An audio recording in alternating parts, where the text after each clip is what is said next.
இரண்டாவது சொல்வதெல்லாம் உண்மைன்னு சொல்லி இந்த ராமகிருஷ்ணன் அந்த லட்சுமி ராமகிருஷ்ணனா அந்த உங்களை என்ன செய்யற நீ பஞ்சாயத்து பேசுறது உனக்கு என்ன அருகது இருக்கு எப்படின்னு பாருங்க. ஏழைகளுடைய அந்த மானத்தை எப்படி வாங்குறாங்க பாருங்க.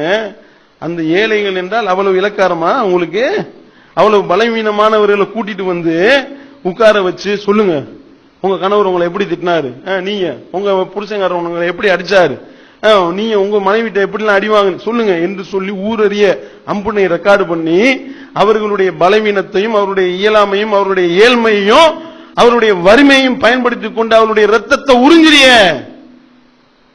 இந்த லட்சுமி ராமகிருஷ்ணனை பார்த்து கேட்கிறோம், உனக்கும் இன்னொரு ஒரு ஆம்பளைக்கும் தொடர்புக்குன்னு சொன்னாங்களா இல்லையா? ஒரு தயாரிப்பாளரோட உனக்கு ஒட்டு இருக்கு, லிங்க் இருக்கு, இந்த மாதிரியான ஒரு மேட்டர் இருக்குன்னு சொன்னாங்கல்ல, வா ரெக்கார்டு பண்ணுவோமா, பேசுவோமா? நாங்க பஞ்சாயத்து பேசுறோம். தமிழ்நாடு தௌஹீத் ஜமாஅத் தலைமையகத்துல ஷரியத் பொறுப்பாளர் சிராஜ் காக்கா இருக்காரு, வா உட்கார்ந்து இந்த மாதிரி கள்ள தொடர்புன்னு சொல்றாங்க, ரெக்கார்டு பண்ணுவோமா? நாங்க பண்ண மாட்டோம். இந்த மாதிரியான கேவலமான வேலையை நாங்கள் செய்ய மாட்டோம். ஏன்? மானம் என்பது பெருசு. நீ என்ன செய்யற?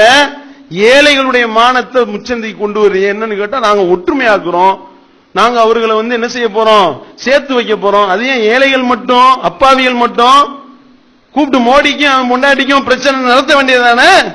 சொல்வதெல்லாம் உண்மையில கூப்பிட்டு மோடியை உட்கார வை பார்ப்போமே. அவருடைய மனைவியாக இருந்தும் இல்லாமல் இருக்கின்றார்களே யசோதா பெண்மணி கூப்பிட்டு உட்கார வை பார்ப்போம். ரஜினிகாந்தனுடைய மகளுக்கு விவாதத்து பஞ்சாயத்து ஓடிட்டு இருக்கா இல்லையா? கூப்பிட்டு உட்கார வை பார்ப்போம். ரஜினிகாந்த கூட்டிட்டு வா, நடக்குமா? அப்ப ஏழைகளுடைய ரத்தம்னா உனக்கு இலக்காரமா போச்சா?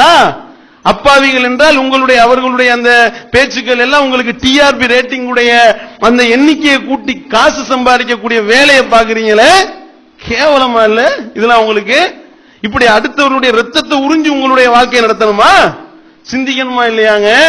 இந்த மாதிரி ஒற்றுமையை ஏற்படுத்துன்னு சொல்றீங்களே, புருஷன் முண்டாட்டி அடிச்சுக்கிட்டு நாரக்கூடியதை டிவிடி ஆக்கி போட்டு விட்டா அவன் காலத்துக்கு சேர முடியுமாங்க? அவன் எந்த நேரத்தில் சேர்ந்தாலும் அந்த டிவிடி அவன் பார்ப்பானே, கிளிப்பிங் அனுப்பி விடுவாங்க, வாட்ஸ்அப் பேஸ்புக்ல பரவுமே. சிந்திக்க வேணாம். அப்ப இப்படிப்பட்ட அநியாயத்தை செய்து கொண்டிருக்கின்றார்கள் என்றால் இந்த நிகழ்ச்சியை தடை செய்யப்பட வேண்டிய ஒரு நிகழ்ச்சி அரசாங்கம் கவனிக்க வேண்டும்.